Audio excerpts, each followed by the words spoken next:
अस्सलाम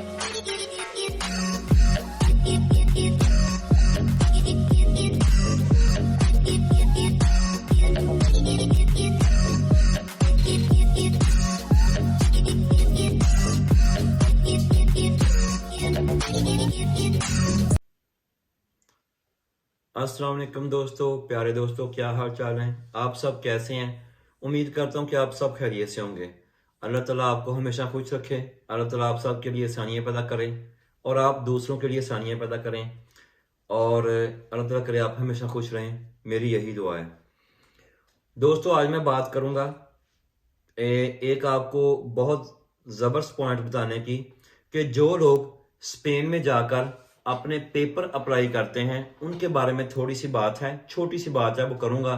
मेरे दोस्त गौर से सुने और शायद आपका फ़ायदा हो जाए या किसी दोस्त से शेयर करें, शायद उसका फ़ायदा हो जाए।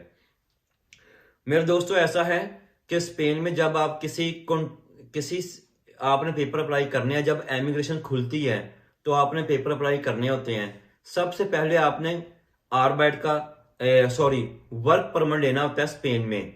किसी भी शॉप से, किसी फैक्ट्री से, किसी रेस्टोरेंट से, किसी दुकान से, किसी ये जो फ़ोन वाली दुकान होती है, टेली कॉफ़ी से, किसी भी दुकान से, शॉप से। मेन बात यह है, किसी शॉप से आपको कॉन्ट्रैक्ट चाहिए या फैक्ट्री से चाहिए। उधर बहुत ज़्यादा हमारे अपने मुल्क के लोग हैं, पाकिस्तानी हैं, इंडियन हैं, बांग्लादेशी हैं और श्रीलंकन हैं। ज़्यादातर पाकिस्तानी और इंडियंस की बहुत ज़्यादा शॉप्स हैं और उधर वो कॉन्ट्रैक्ट देते हैं, वो पेपर बनवाते हैं आपका साथ देकर। लेकिन उसमें कुछ 2-3 बातें हैं, वो आपको मैं क्लियर कर दूंगा और आप उन पे गौर कीजिएगा और याद रखिएगा। और प्लीज़ अपने दोस्तों को ये वीडियो लाजमन शेयर करें। हो सकता है कि इन बातों से उनके लिए बेहतरी आ जाए और वो छोटे छोटे जो धोखे होते हैं उनसे बच जाएं। पहली बात यह है कि जब आप कॉन्ट्रैक्ट हासिल करने जाते हैं तो वो दुकानदार व शॉप वाला आपसे एक डील करता है कि मैं आपको पेपर दिलवा दूंगा, क्योंकि पेपर चलने होते हैं मिनिमम 1 साल, 1.5 साल या 2 साल। रश हो तो 2 साल भी चल जाते हैं। सबसे पहले उसने कॉन्ट्रैक्ट देना है आपको और आपको टैक्स लेकर आपके पेपर उसने फिल कर देने होते हैं।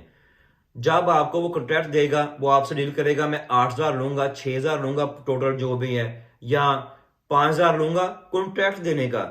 मैं दोबारा बता दूं, कॉन्ट्रैक्ट देने का वो सिर्फ जो कि ये बंदा मेरे पास, जिसे जॉब लेटर भी इंग्लिश में कहते हैं, सबसे पहले वो ये लेटर बनाता है कि ये बंदा मेरे पास काम करेगा, इसको मैं इतनी सैलरी दूंगा और मैं इसको 2 साल का, 4 साल का या फॉर एवर कॉन्ट्रैक्ट दे रहा हूं।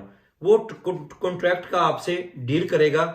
For example 2,000, 3,000, 4,000, 5,000, 6,000। वो मालिक को भी पता है क्योंकि वो बहुत ज्यादा मेच्योर लोग हैं उधर। और पंजाबी कहते के खोचर लोग ने सारे, उन्होंने सारा पता है कि इतने की हुंदा है। उनको पता है कि आपने कॉन्ट्रैक्ट चाहिए, इसके बगैर आपका काम नहीं होना। और उन्होंने ऐसा करना है कि आपसे डील करनी कॉन्ट्रैक्ट की और टैक्स आपसे हर माह अलहदा से लेना है। जो कॉन्ट्रैक्ट देंगे मेन वो मुद्दा होता है कि वो आपकी फाइल में लगना है। और जो पेपर बनाने के लिए आपको हर माह सैलरी स्लिप चाहिए, वो और चीज है। उसका हर मंथ आपने टैक्स पे करना है और उसके बाद आपने साल के बाद जाकर या 1.5 साल या 2, डिपेंड करता है कि एमिग्रेशन ने क्या लाज निकाले हैं। मिनिमम 1 साल का निकालते हैं कि 1 साल आपने काम किया है तो आप पेपर अप्लाई कर सकते हैं, या कई दफा 2 साल। लास्ट एक दफा लॉ आया था स्पेन में कि एमिग्रेशन खुली थी कि 3 साल काम कर आप पेपर ले सकते हैं। अच्छा, उसमें होता क्या है, जो फ्रॉड का है वो होता क्या है कि एक बंदे ने, उसकी एक शॉप है, उसने आपको कॉन्ट्रैक्ट दे दिया। अगर आपने कॉन्ट्रैक्ट लिया, आप टैक्स दे रहे हैं, लेकिन आपने काम जो फाइल है, ये गौर से बात सुने, छोटी सी बात, आपने फाइल जो है वो काम 6 माह या 1 साल के बाद जाके आगे दफ्तर में फाइल करनी होती है मुकम्मल कर। जब आप फाइल कंप्लीट करते हैं 1 साल में, तो आप जाकर टैक्स भी दे रहे हैं, मालिक को आपने जॉब लेटर के भी पैसे दिए हैं, 2,000, 4,000, 6,000, हर माह टैक्स भी पे किया आपने। जब आप फाइल लेकर 1 साल के बाद वो जमा करवाने जाते हैं तो 2 या 3 माह में आपको जवाब आता है कि आपकी फाइल रिजेक्ट हो गई। आप सोचेंगे कि फाइल रिजेक्ट क्यों हुई है, सब काम तो लीगल हुए हैं कि आपने उसमें कॉन्ट्रैक्ट 1 नंबर लगाया है, आप हर माह टैक्स लीगल देते रहे हैं, लेकिन उसके बावजूद आपकी फाइल जो है वो रिजेक्ट क्यों हुई है? उसमें यह है दोस्तों बात समझने वाली कि पहले नंबर पर स्पेन की हुकूमत को यह है कि क्या ये बंदा डिफॉल्टर तो नहीं है, क्या ये बंदा रेगुलर टैक्स पेयर है, क्या इस बंदे के पास इतनी वैकेंसी है कि इसको एक शॉप में बंदे 2 4 6 8 चाहिए, क्या इसकी साल की वो साल की मैनेज करते हैं कि साल की इतनी सेल है इस शॉप की कि इसने इतने बंदों को कॉन्ट्रैक्ट दिया है, क्या ये अफोर्ड कर सकता है? जब वो ये सब कुछ चेक करते हैं तो उनके सिस्टम में आता है कि ये फेक है, गलत है, ये बंदों को पेपर दिलवाने के लिए इसने पेपर भरे हुए हैं, नॉर्मल तो ये इतना टैक्स भी नहीं पे कर रहा जो सेल टैक्स होता है, आपको तो वो आपसे पैसे लेके आपको तो कर रहा है। फिर वो बंदा डिफॉल्टर तो नहीं है, चेक करते हैं कि क्या उसने गवर्नमेंट का कोई पैसा तो नहीं देना। फॉर एग्जाम्पल उसके पास 4 बंदों की गुंजाइश है, उसने 4 बंदों के पेपर आपके भर दिए मुख्तलिफ लोगों के, उसके बाद आप उसने 4 जॉब लेटर भी दे दिए, वो भी ठीक है। चले मान लें कि उसकी शॉप में इतनी गुंजाइश है कि 4 बंदे काम कर सकें, जब आपको ये बात आपको पता नहीं चलनी, ये सिर्फ मालिक जानता है। जब रिजेक्शन होगा, जब वो चेक करते हैं आपकी फाइल को तो वो रिजेक्शन से भेजते हैं, तो उसके बाद उसमें रिजेक्शन ये होती है कई दफा कि जो मालिक है वो डिफॉल्टर है गवर्नमेंट का। कैसे डिफॉल्टर है? उसने ना तो कुछ लास्ट सालों में टैक्स पे किया है जो सेल्स टैक्स है, या जो उसने गविन किया है, जो उसने पैसा ऊपर बनाया है उसका उसने सेल टैक्स पे किया है नहीं किया, या उसने कोई लोन लिया है वो पे नहीं किया, वो डिफॉल्टर में आता है। उसके जो बंदे होते हैं उसको कॉन्ट्रैक्ट बेस पर वीजा नहीं मिलता। और दूसरी बात यह है कि या वो क्रिमिनल है, उसने कोई ऐसा क्रिमिनल किया है, ये टैक्स पेयर को भी क्रिमिनल ही कहते हैं अगर टैक्स पे नहीं किया, या उसने कोई भी उसके ऊपर क्रिमिनल लॉ लगते हैं, फिर भी आपके पेपर रिजेक्ट हो जाएंगे। एक और तीसरा ये कि क्या इस बंदे की शॉप में इतनी गुंजाइश है कि ये 4 बंदे अफोर्ड करें। पाकिस्तानी और इंडियंस क्या करते हैं, बांग्लादेशी लोग, कि उनकी शॉप में सिर्फ 2 वैकेंसी की जगह होती है, वो आपसे पैसे बनाने के लिए, क्योंकि उधर जरा काम की कमी है, पैसा कम है, वो पैसे बनाने के लिए 2 बंदों की बजाय 4 को कॉन्ट्रैक्ट देते हैं, और वो भी रिजेक्शन लग जाती है। पैसा किसका जाया हुआ? आप लोगों का। और डिफॉल्टर कौन हुआ? आप लोग हुए। सारा साल आपने टैक्स पे किया, उसने आगे किया या नहीं किया ये तो आप नहीं जानते, ना आपको राइट है कि आप उसके पेपर चेक करें। लेकिन स्पेन में खासकर और पुर्तगाल और स्पेन में ये फ्रॉड हुए हैं, लेकिन स्पेन में ज्यादा बड़ी लेवल पे हुए हैं कि लोग आगे जो शेफ हैं वो चेक ही नहीं, टैक्स पेयर नहीं करते, और वो आपको डिफॉल्टर कर देते हैं। आपने 2-3 हजार यूरो दिया जॉब लेटर का, उसके बाद आपने हर माह सैलरी स्लिप के लिए जो 200-250 यूरो पे किया, वो भी आपका साल का कितना बनता है सोचें। साल का बन जाएगा मेरे ख्याल 250 यूरो के हिसाब से 3000 यूरो वो गया। 3000 अगर उसने जॉब लेटर का लिया है, आपका 6000 यूरो गया। बाकी फाइल बनवाने में टाइम, वो आपने लाजमन अपनी वो जो घर की है वो भी रजिस्ट्रेशन करवानी है, तो आपका 6-7 हजार यूरो का नुकसान हो गया। मालिक को कुछ भी नहीं है।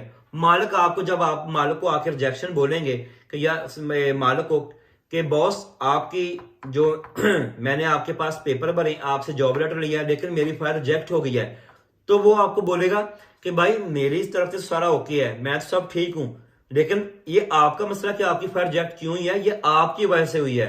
लेकिन असल में जो मालिक के, ये मेरी बात गौर से सुने प्लीज दोस्तों, जो मालिक के पीछे स्टोरी है वो आप नहीं जानते, और वो ना आप जान सकते हैं। इधर एक डाटनशुट्स का कानून है कि आप किसी के बारे में कोई इन्फो नहीं ले सकते। आप अगर चाहें कि मेरे मालिक, आप किसी मालिक का पता करना चाहिए, मालिक टैक्स पेयर है, ये डिफॉल्टर तो नहीं है, ये क्रिमिनल तो नहीं है, आपको इंफॉर्मेशन नहीं मिलेगी। उसकी वजह यह है, वो बोलते हैं जब आपने लीगल काम करना है तो किसी के बारे में हम इंफॉर्मेशन नहीं दे सकते। और पूरे यूरोप में वैसे भी कानून है कि एक बंदे की इंफॉर्मेशन वो दूसरे को नहीं देते। आपकी इंफॉर्मेशन सिर्फ आपको मिलेगी और किसी को नहीं मिलेगी। इस वजह से स्पेन में ये काफी फ्रॉड चल रहा है। कि एक बंदे के पास 2 वैकेंसी हैं, 3 है, लेकिन पेपर उसने 6 बंदों के भरे हैं, 8 के भरे हैं, सिर्फ पैसे के लालच में। लास्ट टाइम मेरे एक दोस्त के साथ भी ऐसा ही हुआ है कि उसने रेस्टोरेंट में पेपर भरवाए हैं और रेस्टोरेंट में ऑलरेडी काम तो नहीं कर रहे थे क्योंकि काम ही काम था उस रेस्टोरेंट में। उसने 8 बंदों के पेपर जो है वो भरे हुए थे, गुंजाइश सिर्फ 2 लोगों की थी, लेकिन सबसे उसने पैसे लिए, उसने अपना पैसा बनाया और वो लोग रिजेक्ट हो रहे हैं, लोग हो रहे हैं, फायर रिजेक्ट हो रही तो लोगों की हो रही है। और वैसे भी स्पेन में ऐसे काफी लोग आपको मिल जाएंगे जिसे पंजाबी में कहते हैं फ्रॉडिये लोग, कि वो आपको फ्रॉड के जरिए पैसा कमाएंगे। उनका मकसद ये एक होता है कि जब सेटल हो जाएं, जब उनको पीआर मिलती है तो वो ऐसे करते हैं, फौरन एक शॉप खोलते हैं, उसमें कॉन्ट्रैक्ट बेस पे काम ये शुरू कर लेते हैं, चाहे उसमें छोटा सा कोई कारोबार शुरू कर लें, लेकिन वो इसी मकसद से खोलते हैं कि हम लोगों को कॉन्ट्रैक्ट देंगे, उनकी सैलरी स्लिप के हर माह पैसे लेंगे, वो पैसे आगे पे करें या ना करें वो आपका मसला नहीं है, आपसे तो वो ले रहे हैं। अगर आप नहीं देंगे तो वो आपके ऊपर चढ़ाई करेंगे, आपके पैसे नहीं आए, आपकी सैलरी स्लिप नहीं बनेगी।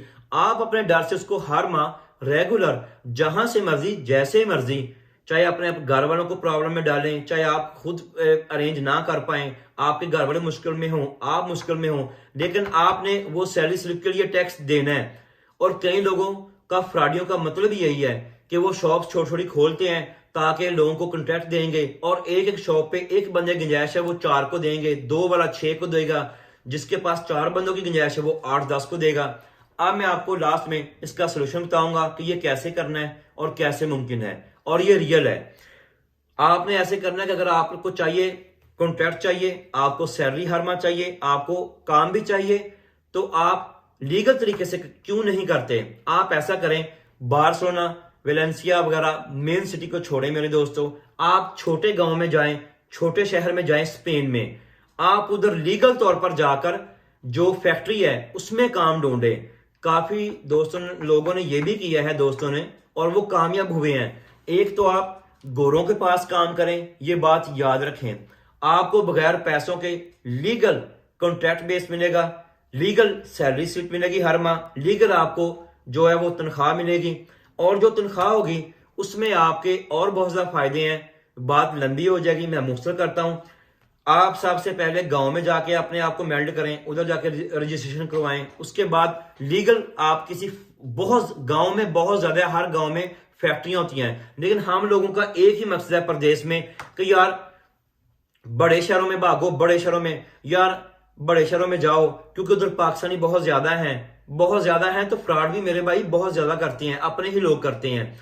और इस दुनिया में एक लॉ है कि मजबूर का फायदा उठाएं, क्योंकि जो नॉर्मल है वो तो आपको फायदा नहीं उठाने देगा। इसका यही हल है, हम पाकिस्तानी खासकर सोचते हैं कि जो मजबूर है इसको मारो, इससे फायदा उठाओ। आप गांव में जाएं, गांव में लीगल तौर पर आप फैक्ट्री में काम ढूंढें, मिल जाते हैं, उस पर आप जाके कॉन्ट्रैक्ट बेस पे सही काम करें, सही अपनी सैलरी स्लिप लें, लीगल तौर पे काम करें और लीगल पे मिलेगी। लास्ट में आपको बताऊंगा कि जब आप लीगल काम करेंगे तो एक बार याद रखें, जब आप बीमार होंगे, जर्मनी में सॉरी लफ्ज है क्रंक, तो मैंने वो बोल दिया, जब आप क्रंक होंगे कि बीमार होंगे तो आपको छुट्टी भी मिलेगी। जब आप डॉक्टर पास जाएंगे वो लिख के देगा 10 दिन ये बंदा या 1 वीक ये बंदा काम नहीं कर सकता, ये बीमार है, तो वो आपको जो गोरा है वो लीगल तौर पे छुट्टी भी देगा, आप छुट्टी कर सकते हैं, उसकी पे भी आपको मिलेगी। और ये सब 1 नंबर काम 1 नंबर तरीके से होता है। 2 नंबर 2 से आपको जो गोरा है वो छुट्टी भी देगा, 1 साल में 22 डेज 22 दिन वो आपको हॉलीडेज भी देगा, वो आपका हक बनता है। 1 साल जब आप काम करते हैं तो फास्ट 1 माह की आपको छुट्टी मिलेगी, जिसमें आप अपने कंट्री में जा सकते हैं या कोई और काम कर सकते हैं या आप हॉलीडेज कहीं भी एंजॉय कर सकते हैं। लेकिन ये सिर्फ तब मुमकिन होगा जब आप किसी गोरे के पास काम कर रहे हैं या सही लीगल तौर पर किसी फैक्ट्री में काम कर रहे हैं, उसकी पे भी आपको मिलेगी। इधर ये लॉ है पूरी यूरोप का, जब आपको 22 दिन 1 माह, वो वीकेंड डालकर 1 माह बनता है, जब आपको छुट्टी मिलती है आपको साथ पे भी मिलती है, उस माह की पूरी पे मिलेगी, कोई कटौती भी नहीं होगी। और दूसरा है, जब आप इसके मुकाबले पाकिस्तानी से, इंडियन से, बांग्लादेशी से पेपर भरवाएंगे 2 नंबर और आप टैक्स देंगे, आप सैलरी स्लिप लेंगे, तो उसमें कोई छुट्टी नहीं है, कोई तनख्वाह नहीं है, कोई हॉलीडे पैकेज नहीं है आपके पास। सिर्फ आपको मजबूरी का फायदा उठा के आपको कहने के हर मौका पर हर लम्हा ब्लैकमेल किया जाएगा। मैंने कहा दोस्तों से ये बात शेयर करूं, प्लीज अगर दोस्तों ये हो सके अपने दोस्तों से, अपने रिलेटिव से, हर बंदे से ये वीडियो शेयर करें कि प्लीज इनके फ्रॉड से बचिए और लीगल तौर पर पेपर अप्लाई करें, लीगल तौर पर काम करें। और वैसे भी वर्ल्ड में 1 नंबर काम 1 नंबर है, 2 नंबर काम 2 नंबर है। और आज इतना ही था दोस्तों। मेरे चैनल को लाइक करें, सब्सक्राइब करें और शेयर करें। और अगर आपका कोई भी क्वेश्चन हो तो प्लीज व्हाट्सएप पर कॉन्टैक्ट करें और व्हाट्सएप पर प्लीज ऑडियो में मैसेज भेज दें। जब भी मेरे पास टाइम होगा मैं इंशाल्लाह टाइम निकाल के आपको जरूर जवाब दूंगा। लेट हो सकता हूं लेकिन ऐसा नहीं हो सकता कि मैं आपको जवाब ना दूं। अपनी फीडबैक दीजिएगा। अल्लाह हाफिज। अब मैं आपसे इजाजत चाहता हूं। फी मान लो।